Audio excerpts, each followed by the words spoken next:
सावन का महीना था और आसमान में घने काले बादल छाए हुए थे। बारिश रुक रुक कर हो रही थी। छोटे से गांव चंपा में हर कोई जल्दी जल्दी अपने घर लौट रहा था। गांव के किनारे एक पुराना बगीचा था जिसे लोग भूतिया बगीचा कहते थे। वहां जाने की हिम्मत कोई नहीं करता, खासकर रात के समय। उस रात गांव का एक युवक रोहन शहर से लौट रहा था। उसकी साइकिल की चैन अचानक बगीचे के पास टूट गई। आसपास सन्नाटा था। रोहन ने सोचा, यहाँ रुकने से बेहतर है कि बगीचे के अंदर से छोटा रास्ता पकड़ लूं। जल्दी घर पहुंच जाऊंगा। जैसे ही रोहन ने बगीचे का रास्ता लिया, उसे अजीब सी आवाजें सुनाई देने लगी। झाड़ियों के बीच सरसराहट और हवा में किसी के हंसने की धीमी आवाज।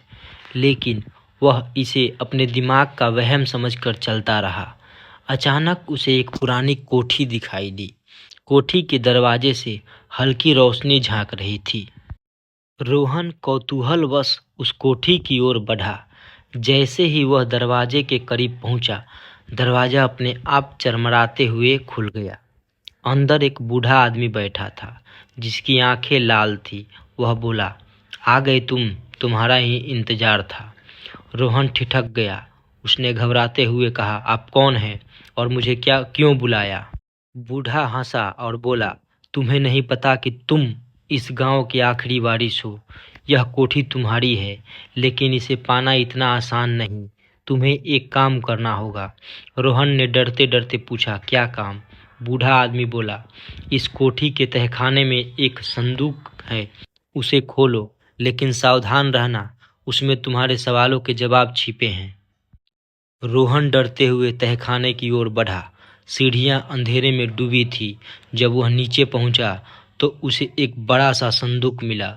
संदूक पर जंजीरें और एक ताले की आकृति थी। जैसे ही उसने ताला छूने की कोशिश की, चारों ओर ठंडी हवा चलने लगी। तभी पीछे से एक डरावनी परछाई दिखाई दी। वह परछाई धीरे धीरे रोहन के पास आने लगी।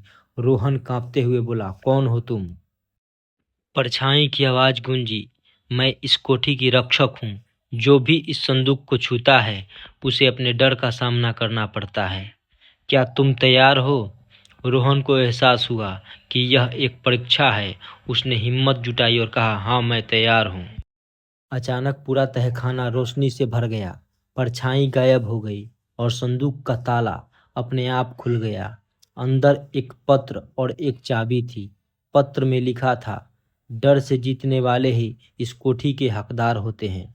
तुमने अपनी बहादुरी साबित की, अब यह कोठी तुम्हारी है। रोहन ने राहत की सांस ली और चाबी उठाई। जब वह वापस ऊपर आया तो बूढ़ा आदमी गायब हो चुका था। वह कोठी अब रोहन की थी, लेकिन उस रात के रहस्य ने हमेशा के लिए उसकी जिंदगी बदल दी।